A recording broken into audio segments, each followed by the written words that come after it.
If you're going to live a life of excellence, you can't procrastinate. Procrastination will always minimize your vision. It will drain the potential out of you. And when you procrastinate, it will always be the assassination of your greatest destination. When you procrastinate, you don't get the final say over your life. Instead, people and circumstances, they define them for you. I begin to understand that when you are diligent, you find a way to beat the odds and win. There are many alternative versions of who you are, who you're created to be. But the best version of you will be in the form of diligence. Diligence is seeing a need and taking smart, quick, and massive action to achieve a result with excellence. Diligence. Diligence is about being the best that you can be in the moment versus the best that you can create. And I'll never forget that moment. I made the USA track and field team. And I was 14 days away from the biggest moment of my life. And I suffered a hamstring injury. And the USA track and field, they said, you know what? It's impossible for you to come back. You should give up your spot to someone who's more physically able. But I knew I did not travel thousands of miles away from home. I knew I did not train 11 years of my life to say better luck next year. My passion to wear that USA emblem across my chest was greater than the excuses, complaints, and guilt that most people give into. So all the energy that I put into making the USA team, I put into a rehab program. I was stretching, I was icing, I was seeing a physiologist, I was working on myself every single moment. And come race day, I wasn't 100%, but I was diligent. And because of that, I said I was going to make the best out of this situation. And there were 4 rounds that I needed to conquer that week. And I made it through every single round. And in that final 4th round, I catapulted that finish line and earned the title as the 6th fastest man in the world.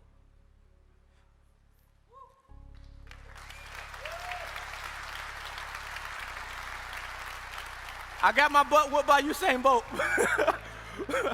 But I did the things that I was responsible for. See, you don't have to be the smartest person to be diligent. But you do have to be someone who is willing to exhaust all of their talent, skills, ability, and energy to achieve excellence. Proverbs 21:5, it says that the plans of the diligent lead to an advantage, but those who are hasty fall short of poverty. And that word hasty means to act with insufficient consideration.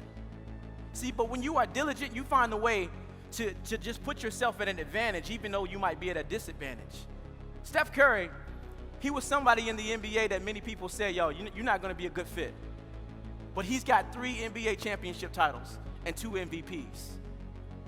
Every day there's someone out there who's doing something that they're unqualified to do because they saw that there was room at the table because the qualified didn't show up. And maybe you're thinking, man, I'm unqualified.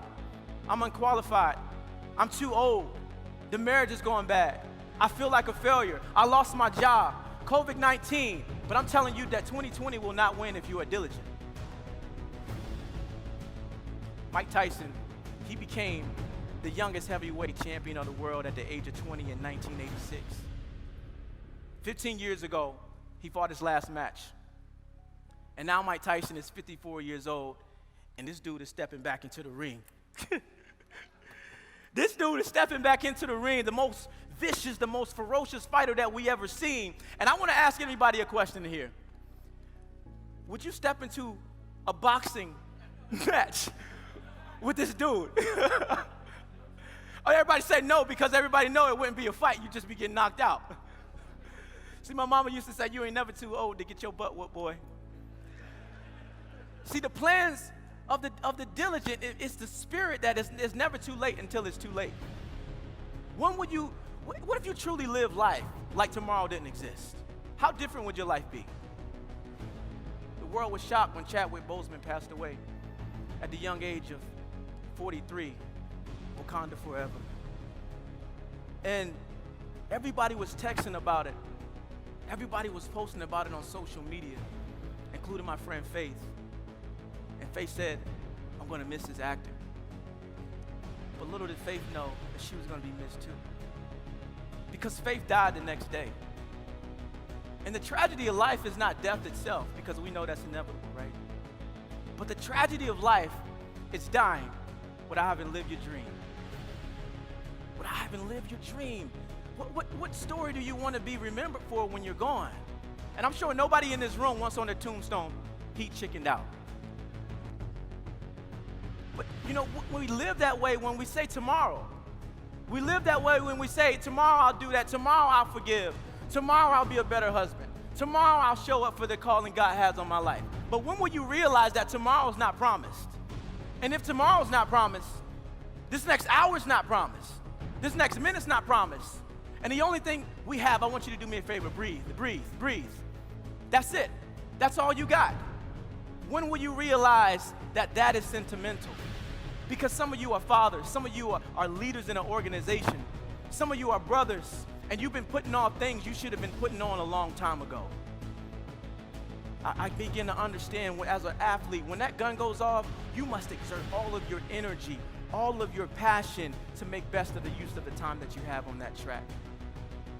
And here's the news flash for you. You are in a race. And some of you are still stuck in the starting blocks and the gun went off already. But if you are going to live a life of excellence, you got to be diligent.